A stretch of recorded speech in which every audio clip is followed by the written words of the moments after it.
before we kick off this show, we want to go through and we are going to talk a little bit about some of the quarterbacks that are changing schools, important quarterbacks, and then we will get into. I got a trivia question for you. It's going to be. I think you can do it. It's going to be a little bit of a challenge, but I think you can do it. We'll go into our confidence contest, the bowls. We'll have our third set of picks. We're going to go through all the New Year's Six games and, of course, the college football semifinals. And then I will give the trivia answer at the end of the show. But, Bill, let's start off just with a little bit of news. Within the last half an hour, Pete Thamel from Sports Illustrated reported that Wake Forest quarterback Sam Hartman is entering the transfer portal. He just led Wake Forest to a victory over Missouri. And he is Pete thinks he might land at Notre Dame, and that was an interesting one because we saw about a half dozen starting quarterbacks or potential starting quarterbacks find new homes last week. None of them had picked Notre Dame. Notre Dame has been in the market. They've been public about being in the market. I was wondering what was going to happen with Notre Dame. We might have our answer. Yeah, and Hartman obviously quarterback.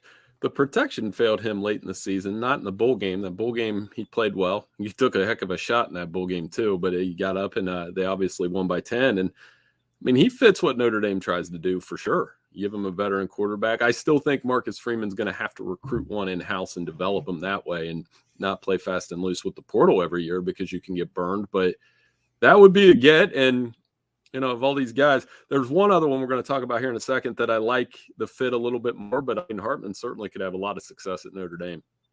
Yeah, I mean, it's interesting that, you know, his offense at Wake Forest was very unique. And so how much of it was that mesh that he really learned how, you know, I don't think Notre Dame's going to do the mesh thing. So he is going to have to get in there in the springtime and figure out what's going on and compete with Tyler Buckner, who it looks like he's going to get, you know, a shot to play in the Gator Bowl. He's been out for 3 months. We'll see what that looks like. That will be a piece of the puzzle too. So, you know, I'm sure Buckner and is looking at it as he's going to compete for the starting job.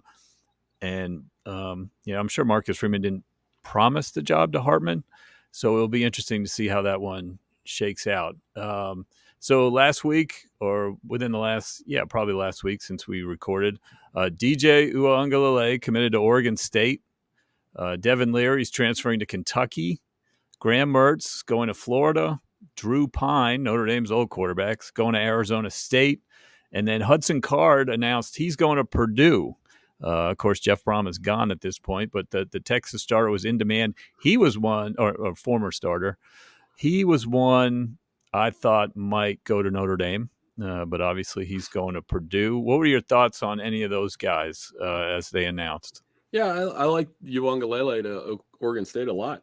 I watched Oregon State's bowl game, and you go into that game thinking, hey, Florida's going to knock them around a little bit with SEC guys, and Oregon State just mauled them. And I know Florida was shorthanded and didn't have the right quarterback in, but, I mean, DJ Uiagalelei going back to the West Coast, there might be a comfort factor there, 9-win team. They haven't had an NFL caliber quarterback in years. I mean, you may have to go back to like Sean Mannion, something like that. And he'll fit in well. And I was thinking about it. Now you got Oregon State could be Bo Nix and DJ Uiagalelei, 2 5-star transfers playing against each other next year. And that could be a lot of fun. So I like the fit there. I like Leary at Kentucky. And, you know, it's one of those that the other guys don't excite me as much. Hudson Card obviously could have some success depending on what Purdue's offense looks like. But, you know, to me, it's the other guys are almost interchangeable at this point. And the thing about DJ Uiagalelei, I looked it up.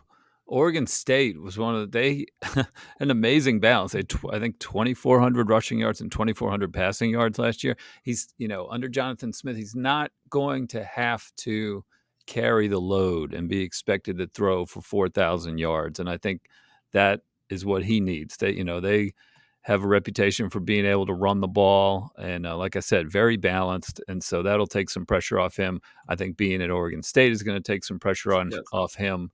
And when I looked at the group, I thought that the same thing, that was a good landing spot for him. Names still out there. Grayson McCall, Coastal Carolina, is playing tonight. We're recording this on Tuesday. Spencer Sanders, Oklahoma State, and Brennan Armstrong, Virginia, who had a great season 2 years ago. This year did not have a great season, but the lefty wants to land somewhere else. Who are this group are you keeping your eye on? Well, McCall for sure. I Mm. mean, you're getting a quarterback that has 78 touchdown passes and 8 interceptions and has elevated the Coastal Carolina program. I mean, Spencer Sanders has been linked to Auburn. Brennan Armstrong, a guy that I've said it a couple times, he's Virginia's all-time leading passer. He can definitely have some success somewhere, but McCall's the one. I think he's the prize. And Hartman, if Hartman goes to Notre Dame, he's probably going to be viewed as the prize, but McCall was right there, and I'm very interested to see where he ends up, how he plays in this bowl game.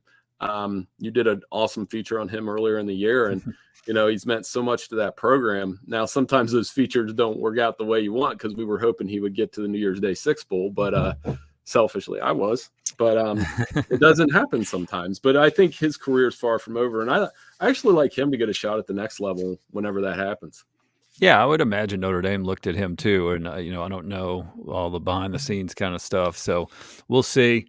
Hopefully, they play well without Coach Jamie Chadwell. They faded down the stretch when Chadwell was kind of looking at Liberty, so that wasn't a great finish for Coastal Carolina. But we'll see.